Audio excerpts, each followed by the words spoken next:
that will take you from Excel formulas newbie to Excel formulas wizard.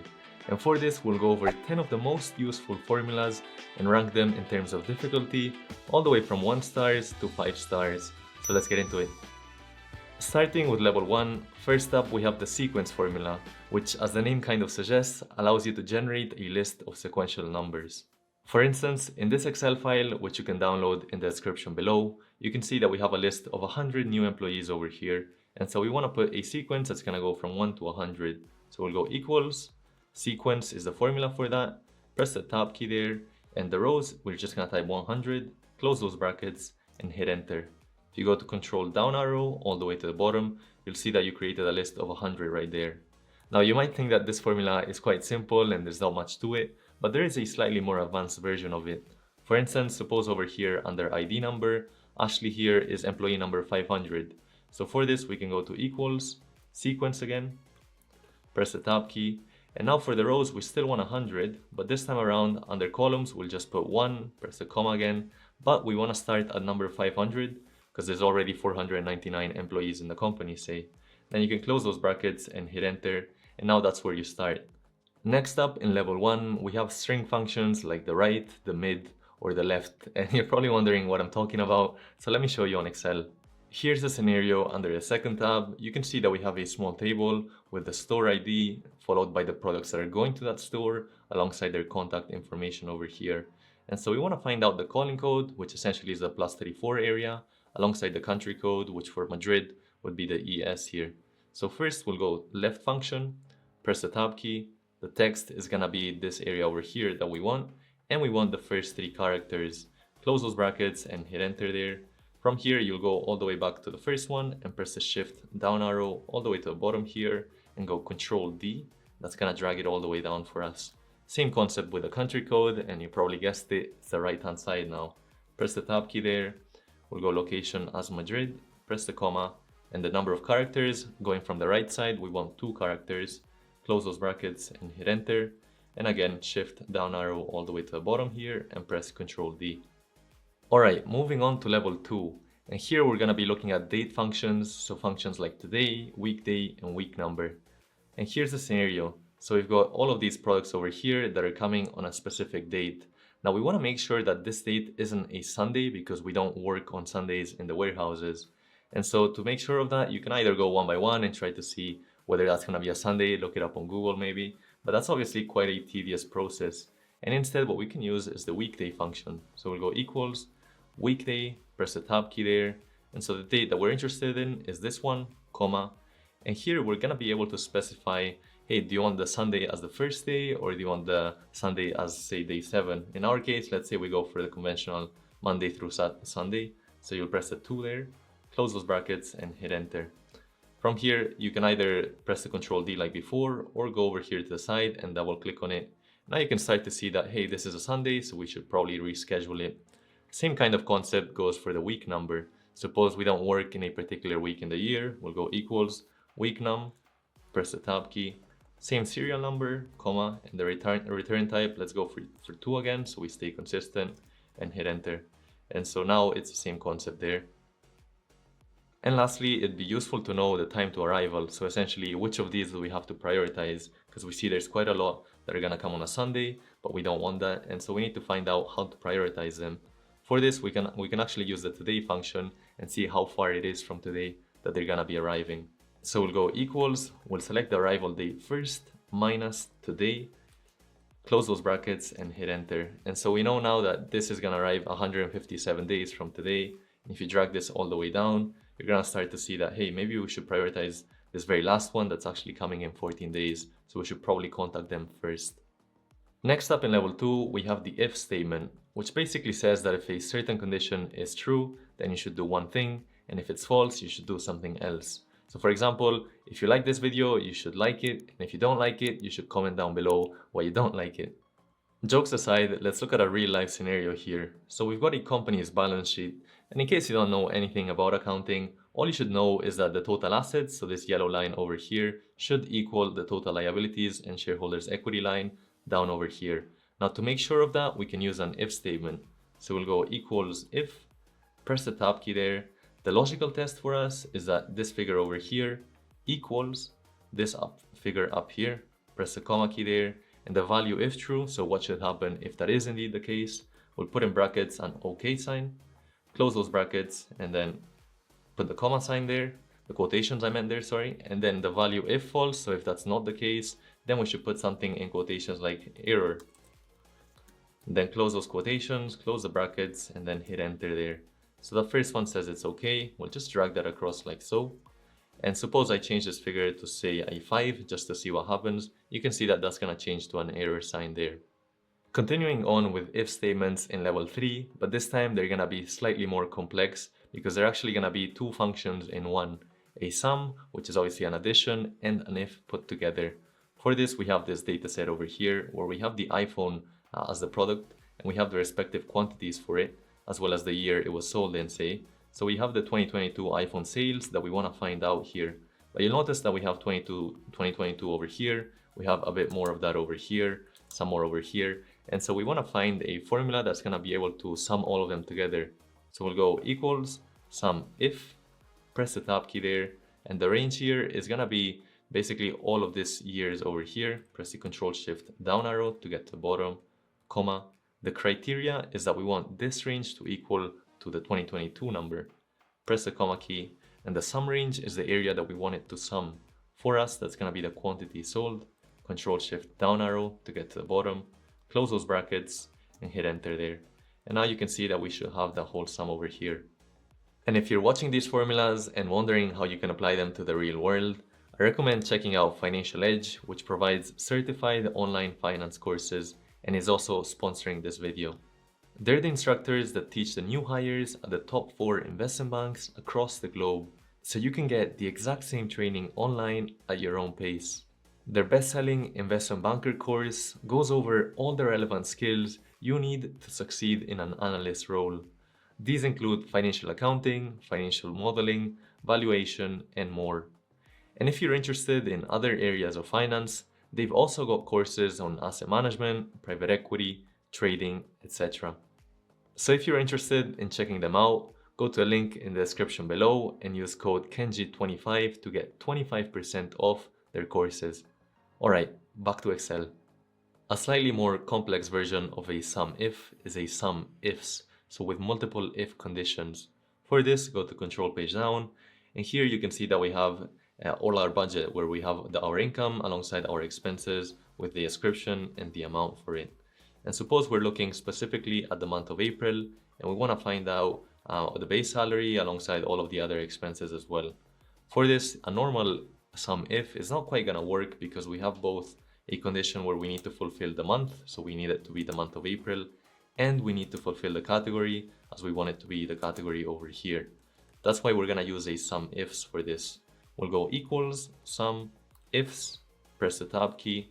The sum range for us is going to be all of the amounts. So go to Control Shift down arrow all the way to the bottom there. And now we're going to do something a bit special, which is pressing the F4 key. The reason we want that, you can see there's some dollar signs here, is because it's going to lock this range, meaning that when we copy this formula down all the way here, the amount column here that we have selected is not going to be moving down, as that wouldn't be quite accurate. So then we're going to press the comma key. The criteria range is that we need it to be in the month in this area, so all of these months is going to be the range for us. Press the F4 key there, comma. Then the criteria number 1 is that it's in the month of April. We'll press the F4 again so it doesn't go down, comma.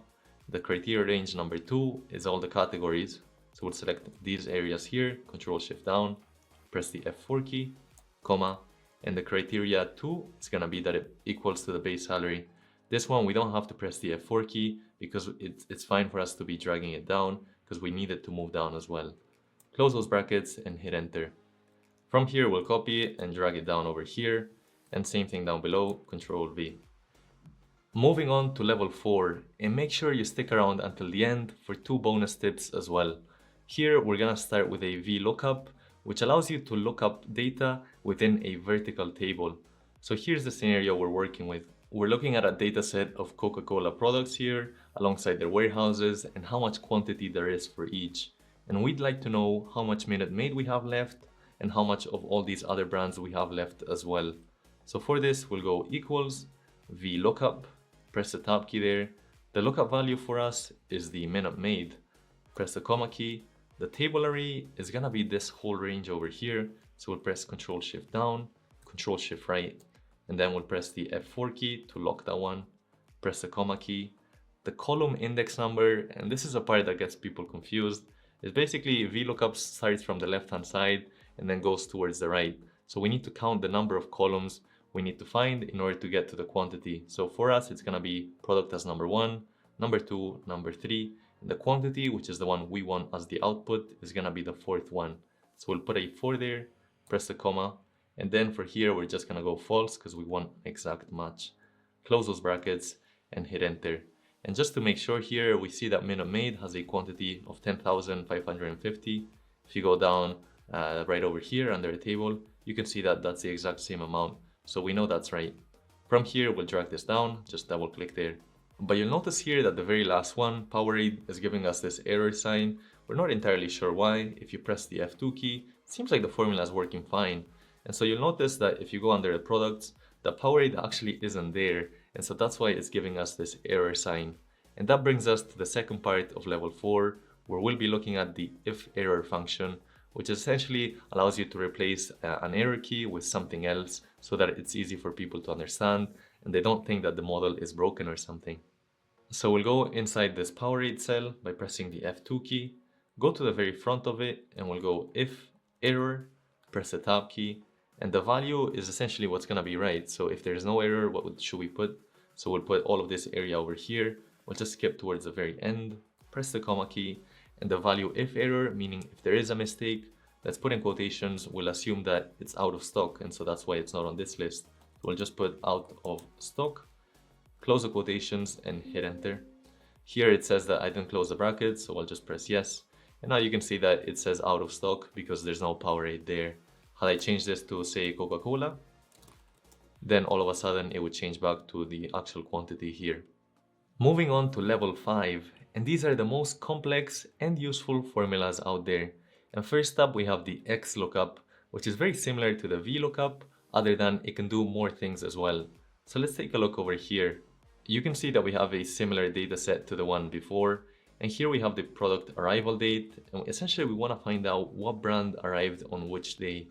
Now, the reason we can't do a vlookup here is because we actually have to go more to the left-hand side. So this is our starting point where we have all the dates, and we need to go more to the left. If you recall, the vlookup actually went from left to right. It can't go from right to left. And so that's the limiting factor there. That's where the xlookup comes handy. So we'll go equals xlookup, press the tab key. Lookup value is gonna be that date for us. Press a comma. The lookup array is gonna be this whole range over here, all of these dates. Control Shift down arrow. We'll press the F4 key, comma. Then the return array, so what we want as the output is the products here. Go to Control Shift down. We'll press the F4 key, close those brackets and hit enter. Then we're just gonna drag this all the way down to the bottom here. And again, you'll notice that the very last one has an error sign here as well. If you press the F2 key there, just to make sure the formula is working fine, it seems to be the case. So it's most likely that this date, actually nothing arrived on that date. And so we can go ahead and change that, press the F2 key, but instead of doing the IFERROR again, xlookup does have a feature like that inside it. So press the comma key, you'll find that it says that if not found, which is basically somewhat like an if error. And here we're just gonna put in quotations that nothing arrived on this date. Close the quotations there and hit enter. And so now you have a similar feature to the IFERROR, except that it's all in one formula. And finally, the hardest formula we'll look at, which is the index match. And it's actually a combination of two formulas. One's the index and the other one the match. So let's take a look on Excel, go to the very last tab, and you can see we have this data set with the state revenue by year. And so we want to find out the revenue specifically in the state of California in 2019. And you might consider maybe doing a vlookup or an xlookup, but the problem here is that we have two different criteria, one being the year and the other one being the state. And so an xlookup only allows for one lookup value, so that's not quite gonna work there. Instead, we're gonna use the index match equals index, press the tab key, and for the array, we wanna select the whole area. So we'll go all the way up over here, Control Shift down, Control Shift right, press the comma key. As the row number, that's where we wanna put the first match. So essentially, we're gonna match these by row, and match them by column as well. So we'll go match, press the tab key. The lookup value for us is gonna be the California, so the state here, press the comma. Then the lookup array is gonna be this whole range over here. Make sure you select it all the way from the top to the bottom, press the comma key, and we want an exact match, so we'll put a 0 there, comma again, and now we wanna go for the column side. Let's go back up here. We're gonna do a second match, this time around for the column, where the lookup value is gonna be that 2019, comma, the lookup array is gonna be all of the years that we have up here, comma again, and we want an exact match. Close those brackets, and we've closed the brackets for the match. Now we gotta close them for the index and hit enter there. So it says that in California in 2019, we had 75K. Let's take a look at that. California is this third one. In 2019, we have that 75K. Now for the 2 bonus tips. And sometimes in a large Excel file like this one over here with a lot of numbers, you don't really know which area is hard-coded, meaning that you wrote it yourself, versus an area that's in a formula. And so for this, you can just go under the Formulas tab and go to Show Formulas up over here. And now you can see exactly that this whole area seems to be in a formula. Same thing down below. If you ever want to deactivate it, just click on the Show Formulas again. That's going to do it for you. Similarly, with complex formulas, sometimes it's useful to find out where they're coming from. So what is this linking to exactly? For this, you can go to Trace Precedents. Click on there once. Now you can see that for the sum there, it's actually tracing from all of these areas over here. If you were to use more complex formulas, it obviously becomes more useful.